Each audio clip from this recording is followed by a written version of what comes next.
गर्दीचे महानायक मराठी हृदय सम्राट माननीय राजसाहेब ठाकरे यांचं आगमन झालेलं आहे।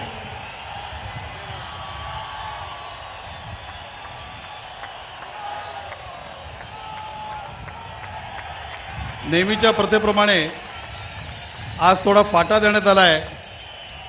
महाराष्ट्राचं कर्ता कर्म क्रियापद छत्रपती शिवरायांना आपण आपल्या शब्दसुमनाने मानाचा मुजरा करतोय। डॉक्टर बाबासाहेब आंबेडकर, सावित्रीबाई फुले, प्रबोधनकारजी ठाकरे या महाराष्ट्राला आज या स्थितीला वैभवस्थ स्थितीत आणण्याकरता ज्या ज्या लोकांनी आपलं कष्ट आपला घाम दिला त्या सर्व हुतात्म्यांना, सर्व लोकांना आपण या ठिकाणी आदरांजली व्यक्त करतोय। आणि मी आपल्यामध्ये आणि राजसाहेबांच्या मध्ये न येता माननीय राजसाहेबांना विनंती करतोय की आज पोलीस आणि मीडिया यांच्या आत्मसन्मानाला जी ठेच पोहोचलेली आहे त्याचं उत्तर देण्याकरता महाराष्ट्राचे भाग्यविधाते मराठी हृदय सम्राट माननीय राजसाहेब ठाकरे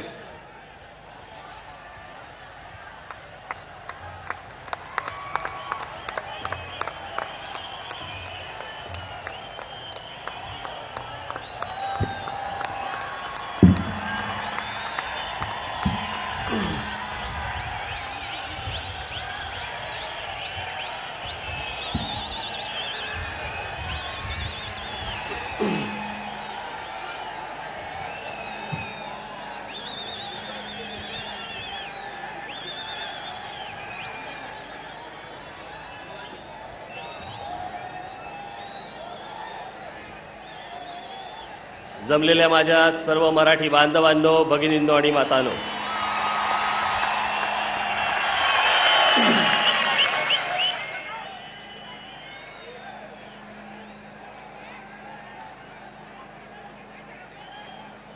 मगाशी मी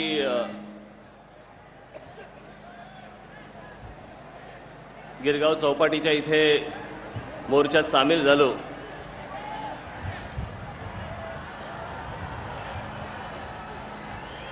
पण इथून तिथपर्यंतचं अंतर मला कापायला 10 मिनिटं गेली। मी म्हटलं असं जर समजा चालायला लागलं तर मला असं वाटतं रात्रीच आपण आझाद मैदानवरती पोहोचू, म्हणून जरा थोडा पुढे आलो आणि पुढून मग चालायला सुरुवात केली। आपण सगळेजण येत होतात, सगळे इथे जमत होतात, म्हणून मी इथे येऊन थोडा वेळ थांबलो आणि आता आपल्या समोर आलोय। ज्या ज्या वेळेला महाराष्ट्रामध्ये असल्या प्रकारची कुठचीही गोष्ट होईल त्या वेळेला तुमची अशीच ताकद प्रत्येक वेळेला दिसली पाहिजे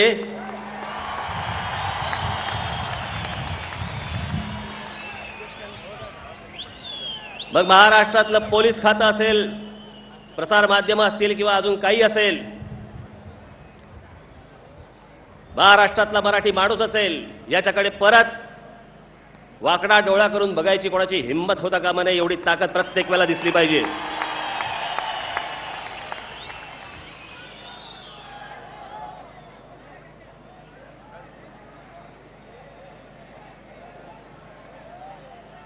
गेले 2 दिवस सगळे चालू आहेत, पोलीस अधिकारी येत आहेत। गिरगाव चौपाटीवरनं कसा मोर्चा काढणार म्हटलं चालत, मग इथून नाही काढता येणार, तिथून नाही काढता येणार, हे सगळे अडथळे आणण्याचे जे उद्योग होते हे या पोलीस कमिशनर अरूप पटनाईकांचे। मला ज्या दिवशी कळलं, काही अधिकाऱ्यांकडनंच कळलं मला की गाड्या अडवण्याचे प्रयत्न होतील, इतर काही गोष्टी होतील, तात्काळ मुख्यमंत्र्यांना फोन लावला। मुख्यमंत्र्यांनी सांगितलं, मी म्हटलं हा काय प्रकार आहे, होणार आहे नाही होणार आहे म्हटलं हा नंतरचा भाग, लोकशाही मार्गाने मोर्चाही काढायचा नाही का, निषेधही करायचा नाही का?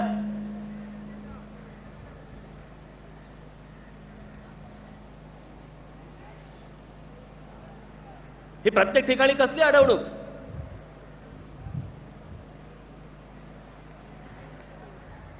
आपला मोर्चा शांततेमध्ये होणार हे त्यांना सांगितलं होतं, तरी मोर्चाला परवानगी देत नाहीत। आणि त्या दिवशीच्या रजा अकादमीच्या मोर्चाला तुम्ही परवानगी देता? इथेच त्या दिवशी जो प्रकार घडला सगळा त्याचा निषेध करण्यासाठी म्हणून मोर्चा काढायचा, त्याला परवानगी देत नाही.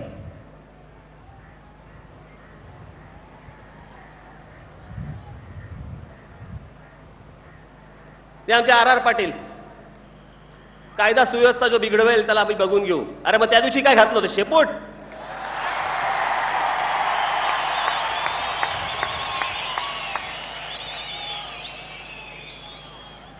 त्या दिवशी आमच्या बाळा नांदगावकरांना फोन करतात आणि सांगतात काय काय बाळा, मी तरी काय करणार, मी काय दांडुका घेऊन उभं राहायला पाहिजे होतं का तिकडे?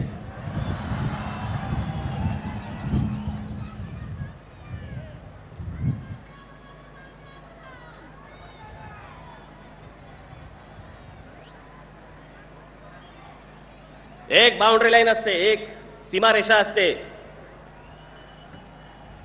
आम्ही कधी आजपर्यंत सीमारेषा ओलांडली नाही, कधी ओलांडणार पण नाही. पोलिसांवर हात नाही टाकायचा.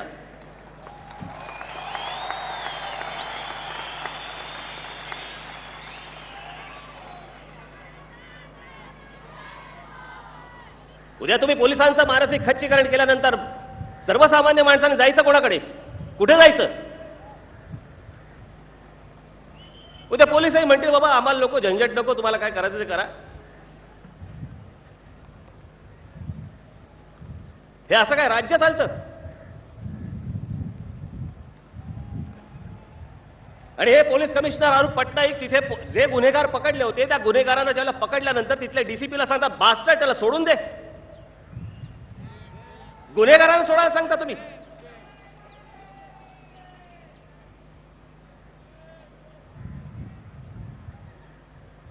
आमच्या पोलीस भगिनींवरती जे अत्याचार झाले, या तिथेच आतमध्ये खेचून खेचून मारले त्यांना.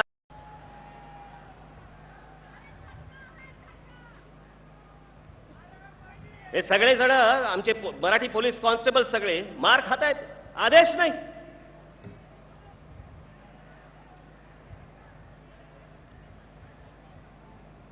बरं, सगळं माहिती होतं अगोदर की ट्रेनमध्ये बसून भरभरून येत आहेत, त्यांच्याकडे सगळ्यांकडे चॉपर्स आहेत, रॉड्स आहेत, सगळ्या गोष्टी आहेत. इथे काय दगड असतात का? आले पडून दगड. हे सगळं, या सगळ्या गोष्टीची पूर्वकल्पना असताना देखील त्या गोष्टीकडे डोळेझाक करता तुम्ही. आणि माझा शांततेतल्या मोर्चाला तुम्ही परवानगी देत नाही. मी परवा दिवशी माझ्याकडे जे काही पोलीस अधिकारी आले, मी त्यांना तेच सांगितलं. मी म्हटलं त्या दिवशीचा 11 तारखेचा मोर्चा जो आला होता त्यांना काहीतरी टार्गेट तरी होतं की आम्हाला पोलिसांवरती हल्ला करायचा आहे, आम्हाला मीडियावरती हल्ला करायचा आहे. आम्हाला काय करायचं होतं? आमचं टार्गेट आम्ही अगोदरच डिक्लेअर करून टाकलं होतं. आरोप पटनाईक राजीनामा द्या, आर पाटील राजीनामा द्या, आम्ही पहिल्यांदाच डिक्लेअर केलं होतं.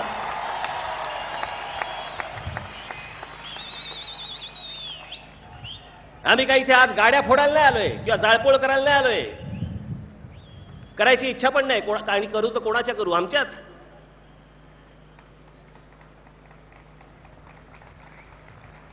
आमच्याच मुंबईतल्या, महाराष्ट्रातल्या नागरिकांच्या. हे उद्योग करण्यासाठी हा मोर्चा काढलेला नाही, पण राग कुठे व्यक्त करायचा? झालेल्या घटनेचा रागही व्यक्त करू देत नाही आणि म्हणे लोकशाही सांभाळा. ही लोकशाही अशी?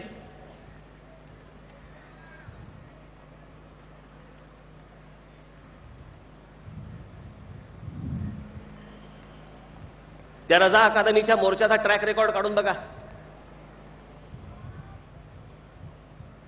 काही वर्षांपूर्वी भिवंडीमध्ये देखील याच रजा अकादमीने तिथे मोर्चा काढला होता. हा भडवा अबू आझमी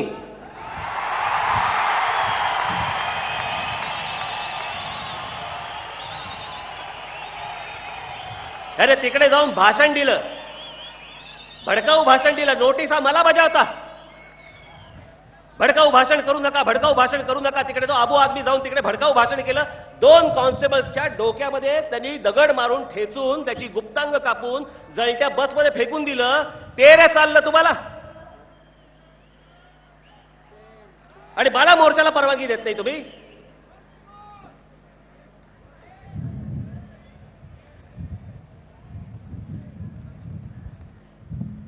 हे हे जे आले होते यांचा महाराष्ट्राशी काही संबंध नव्हता, हे सगळे महाराष्ट्राच्या बाहेरचे आहेत.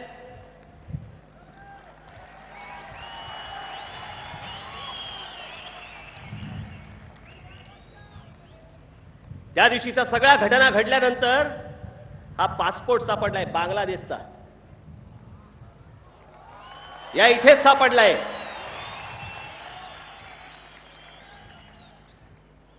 सिंगल एंट्री पासपोर्ट आहे, म्हणजे फक्त भारतात येण्यासाठी, जाण्यासाठी नाही, आणि जाताना येऊन फेकून दिलेत. हे असले असंख्य लोक आज महाराष्ट्रामध्ये येत आहेत, हे सगळ्यांचे अड्डे झालेले आहेत महाराष्ट्रामध्ये.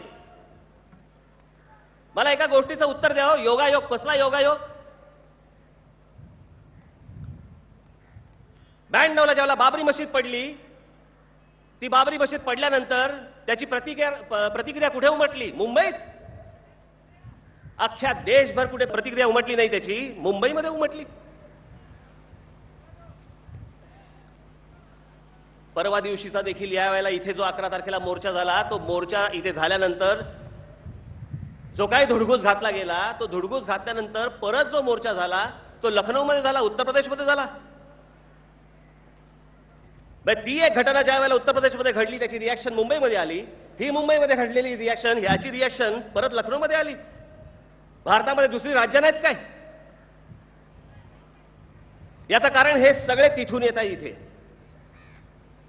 त्या अख्ख्या उत्तर प्रदेशमध्ये जे काही पाकिस्तान्यांचे आणि बांगलादेशांच्या, त्या बिहारमध्ये आणि त्या झारखंडमध्ये जे अड्डे झालेत ना, ते रोज ट्रेन भरभरून इथे महाराष्ट्रामध्ये येत आहेत, आणि ह्यांचे जे मोहल्ले आणि अड्डे उभे राहत आहेत ना, याचा त्रास होणार आहे भविष्यात आपल्याला.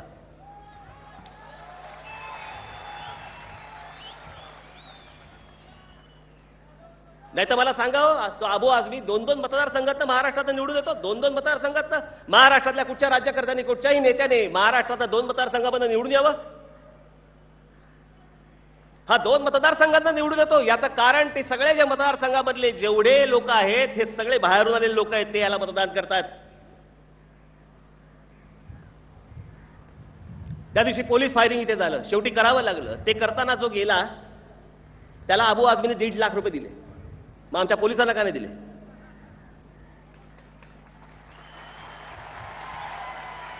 राज्य सरकारकडनं देखील अजूनपर्यंत काही नाही. राज्य सरकारकडनं देखील अजूनपर्यंत कुठचीही घोषणा झाली नाही की बाबा जे जखमी झाले, ज्यांना काही त्रास झालाय, त्यांना आम्ही काही कॉम्पेन्सेशन देतोय, काही पैसे देतोय. काही नाही, मार खा.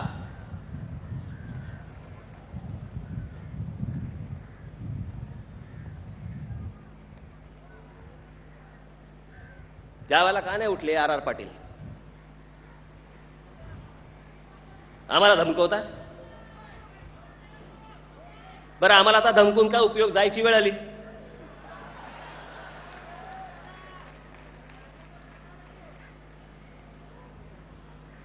काही मागचा पुढचा विचार करायचा नाही, कसलाही काही गोष्ट करायची नाही. पोलिसांना मार खायला लावायचा. कोणी येतं आणि काही फरफटात घेऊन जातं आमच्या पोलिसांना आणि मारायला लागतं.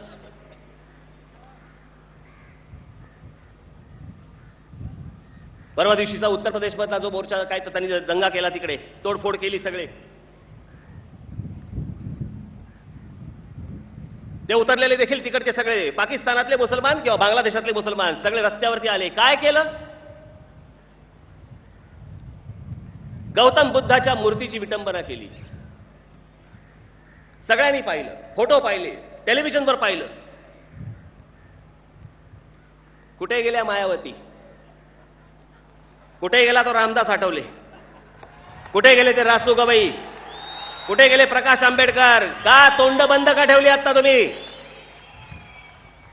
चला, अंगात आल्यासारखं एकच घेऊन बसायचं, Indu mill, Indu mill, Indu mill, Indu mill. दुसरा काय धंदा नाही काय?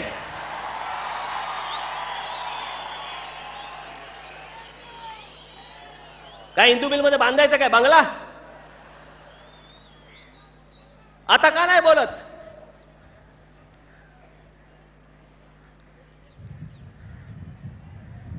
आता या गोष्टींबद्दल कोणी बोलणार नाही, चकार शब्द कळायला तयार नाही. घटना होऊन इतके दिवस झाले, याबद्दल कोणाचं रामदास आठवलेंचं स्टेटमेंट नाही, रासू गवई ते तुमचे कोणते प्रकाश आंबेडकरांचं नाही, बाकी कोणाचं नाही, मायावतींचं नाही, कोणाचं काही नाही. इथे सगळे चिडी चोप.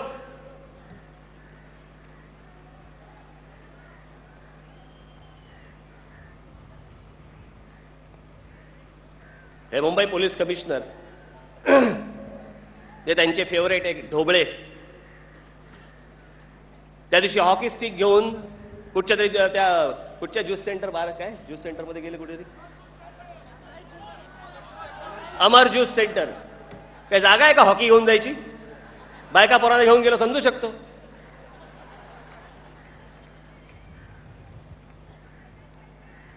हॉकी घेऊन जाता आणि निर्दोष लोकांना तिकडे हॉकीने तुडवता आणि सांगायचं काय वर तिथे ड्रग्ज सापडले मग बंद का नाही केलं ते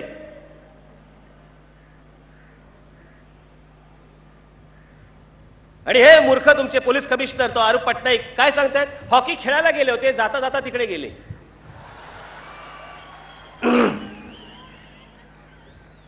उद्या कोणतरी हनीमूनला गेला असेल मग काय जाता जातो काय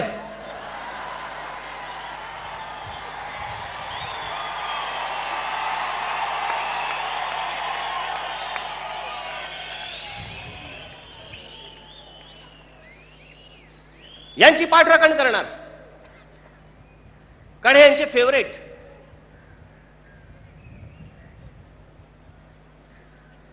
आणि इथे ज्यावेळेला पोलीस आदेशाची वाट पाहत होते फायरिंग नको किमान आम्हाला लाठीचार्जचे तरी आदेश द्या त्यावेळेला काही बोललं नाही आणि ज्या वेळेला आमचेच पोलीस ज्या वेळेला अधिकारी ज्या वेळेला त्या आरोपींना पकडत होते त्या गुन्हेगारांना पकडत होते त्यांना तुम्ही बास्टर्ड म्हणून शिव्या देता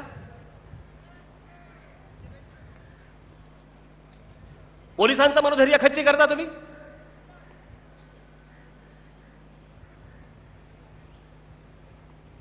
हे यापुढे महाराष्ट्रात चालणार नाही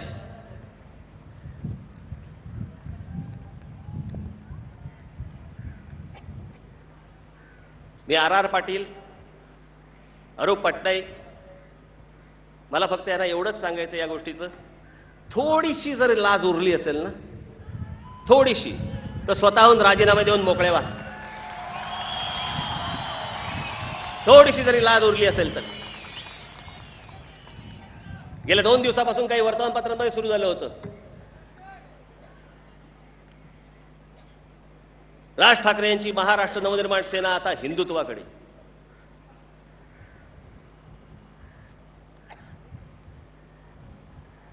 पोलिसांवरती हात टाकणारा तो कोणत्याही धर्माचा असेल त्याला तिथल्या तिथे फोडून काढला पाहिजे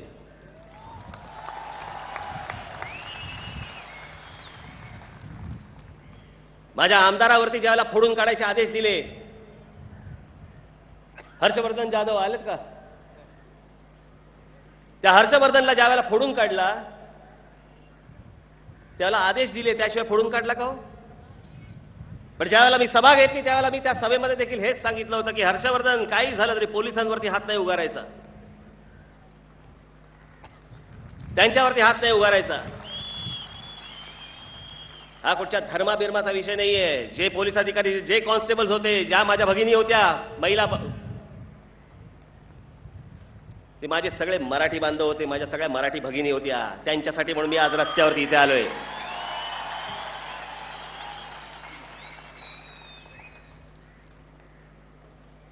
त्या दिवशीचा मोर्चा मुसलमानांनी काढला आणि त्यांचा निषेध मोर्चा म्हणून मी आज इथे काढला लगेच हिंदुत्वाकडे मला फक्त या राज ठाकरेला फक्त एकच धर्म समजतो आणि तो धर्म आहे महाराष्ट्र धर्म तो धर्म सोडून दुसरा धर्म समजत नाही मला या महाराष्ट्र धर्माच्या आडवं कोणी यायचं नाही याच्या वाट्याला कोणी जायचं नाही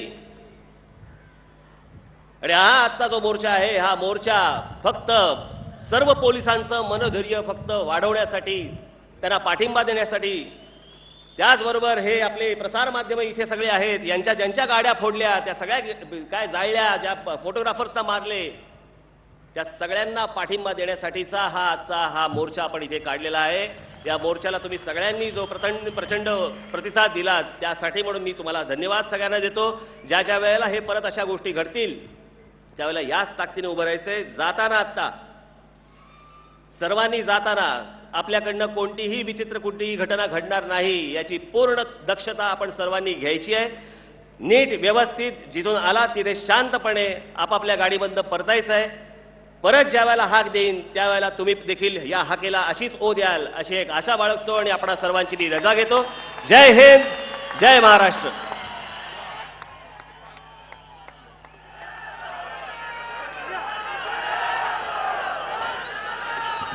सामुदायिक राष्ट्रगीताकरता सर्वांनी उभं राहायचंय.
भारत माता की, भारत माता की. सर्वप्रथम आपल्या माता भगिनी जेवढे आले त्यांना पहिल्यांदा जाण्याची व्यवस्था सर्वांनी करून द्यावी आणि मग आपण सगळ्यांनी नीट शांतपणे घरी जावं. कुठचाही विचित्र प्रकार घडणार नाही याची पूर्णपणे दक्षता आपण सर्वांनी घ्यावी. धन्यवाद.